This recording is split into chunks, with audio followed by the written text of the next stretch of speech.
Salut! Comme promis, je suis de retour sur YouTube. Je vous souhaite à tous une bonne année, bonne santé et tout ce qui va avec, mais surtout de la réussite dans vos projets, que ce soit professionnel et personnel. Cette année, je vais la consacrer à fond sur YouTube et j'espère qu'à la fin de cette année, justement, vous serez tous des pros en développement mobile. Donc, bienvenue sur la chaîne Code ta vie, la chaîne qui va t'aider à devenir un développeur mobile et à vivre de tes applications.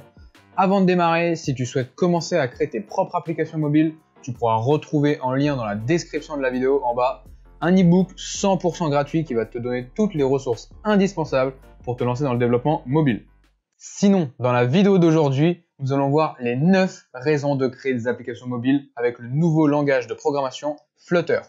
Grâce à Flutter, tu pourras développer des applications mobiles beaucoup plus rapidement en codant une seule fois pour Android et iOS.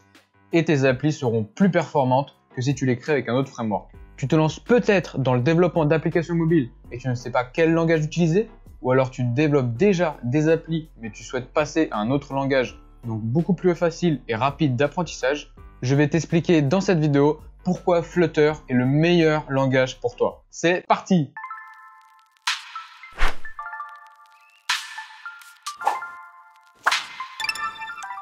Alors, tu vas peut-être me dire dès le début, mais pourquoi choisir Flutter plutôt qu'un autre langage? Eh bien c'est très simple, pour plusieurs raisons qu'on va voir dès maintenant. Et la dernière raison est pour moi la plus importante de toutes, donc reste bien jusqu'à la fin pour la découvrir. Donc la première raison est bien sûr son côté cross-platform.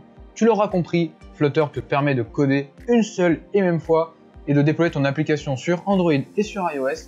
Donc il n'y a qu'un seul langage à apprendre et c'est donc un gain de temps non négligeable sur ton développement. La deuxième raison est que Flutter est développé par Google. Donc comme Google est l'une des plus grosses entreprises mondiales comprenant les meilleurs ingénieurs, alors le langage sera toujours stable, suivi et souvent mis à jour. Pour la troisième raison, c'est que Dart est facile à apprendre. C'est un langage fortement typé, puis il n'est pas aussi verbeux que du Java ou du C++ par exemple, vu qu'il se base sur du JavaScript. Bref, c'est un langage de haut niveau, très simple à apprendre, équivalent à du Python et du JavaScript.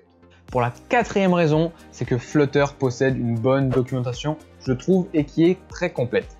Mais pour moi, cela ne reste pas la meilleure documentation d'un langage, mais au fil des mises à jour, l'équipe de Flutter améliore sans cesse cette documentation.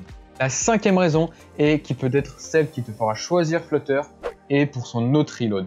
C'est-à-dire qu'à chaque modification, par exemple corriger une faute d'orthographe, modifier une couleur, ou carrément l'ajout d'une nouvelle fonctionnalité, tu auras juste à sauvegarder ton projet ou faire CTRL-S et l'appli se mettra à jour instantanément en moins de 1 seconde.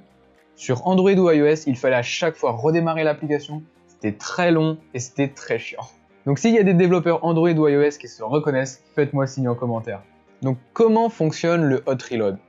Eh bien c'est simple, Flutter garde en mémoire l'état de l'application lors du dernier lancement et à chaque modification, il recharge seulement la vue qui a été modifiée au lieu de redémarrer toute l'application. La sixième raison est que dans Flutter, tout est un widget. C'est-à-dire que chaque élément graphique sur ton écran est un widget. Que ce soit un simple texte, un bouton ou même une page entière ou des composants invisibles comme par exemple des conteneurs. Donc c'est un équivalent d'une balise div en HTML et c'est donc un widget. Donc Flutter fournit déjà une immense bibliothèque de widgets prédéfinis que tu pourras personnaliser comme tu veux. Du coup, tout est personnalisable et surtout tout est réutilisable et chaque widget est indépendant des autres. Donc, ce qui signifie qu'on peut créer des widgets custom et les réutiliser où l'on veut. C'est ça la force de Flutter. La septième raison est de choisir Flutter pour sa portabilité. Il crée des composants natifs en fonction de l'OS, mais surtout il dessine des pixels au lieu d'afficher une WebView comme sur Ionic par exemple, ou juste des composants natifs comme sur React Native. On a donc la possibilité de faire des super designs et on n'a pas peur qu'au rendu final, ça ne donne pas la même chose en fonction des téléphones et des différentes tailles d'écran. Flutter s'est inspiré du jeu Doom qui dessine lui-même ses propres pixels et donc on peut jouer sur n'importe quel appareil. Regarde, on passe sur mon écran, tu vas voir. Donc là, on peut voir le mec qui joue au jeu Doom sur un panneau publicitaire, quoi. Là, il est carrément sur un camion avec un écran géant. Alors si le camion il redémarre, il faut qu'il court à côté. Là, on peut voir qu'il va jouer sur un ATM. Donc un distributeur de billets, le mec il va créer une queue pas possible parce qu'il est en train de jouer avec les boutons justement pour retirer l'argent. Là on peut voir encore qu'il va jouer sur un oscilloscope. Donc maintenant pendant vos cours de physique vous ferez même plus chier, vous serez même pressé d'aller en cours pour allumer l'oscilloscope et y jouer.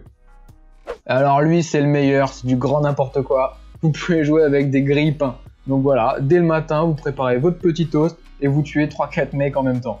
Enfin voilà, tu retrouveras le lien de la vidéo dans la description pour voir les autres appareils où on peut jouer à ce jeu. Encore une fois, tout ça est possible car c'est le jeu qui dessine ses propres pixels et Flutter fait la même chose. Donc peut-être que plus tard, on aura la même portabilité que le jeu Doom et c'est déjà le cas avec le rendu de Flutter pour le web et pour le desktop ainsi que Stadia. Donc si tu ne connais pas Stadia, je te laisserai voir ce que c'est et je te mets quelques liens dans la description.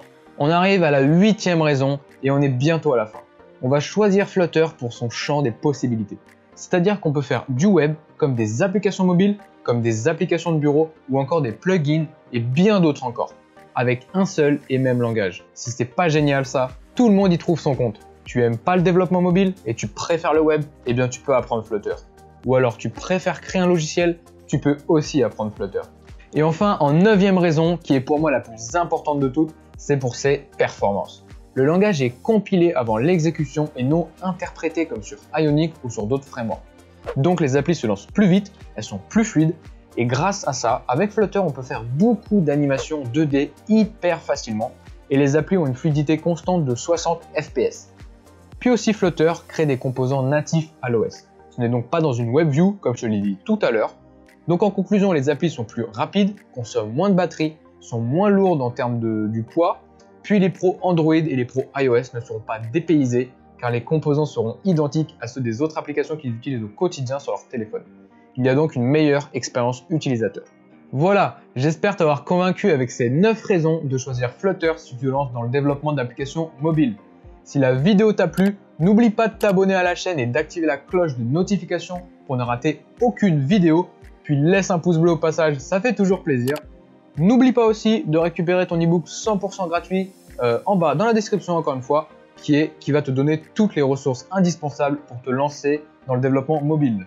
Je te dis à bientôt dans une prochaine vidéo, reste connecté et code ta vie. Bye!